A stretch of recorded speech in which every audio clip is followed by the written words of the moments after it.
तर नमस्कार मित्रांनो, स्वागत आहे तुमचं आपल्या यूट्यूब चॅनलमध्ये। तर मित्रांनो, शिवजयंती उत्सवानिमित्त आपण आज डिझाईन बनवलेली आहे मित्रांनो, आणि एकदम कडकरित्या आपली आजची डिझाईन झालेली आहे मित्रांनो।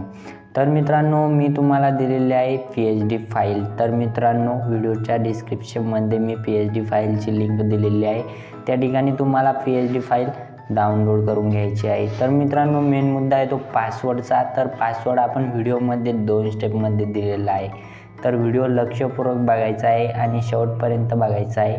तर मित्रांनो, तो पासवर्ड त्या ठिकाणी तुम्हाला एंटर करायचा आहे। तर चला तर मित्रांनो, पुढच्या व्हिडिओला सुरुवात करूयात।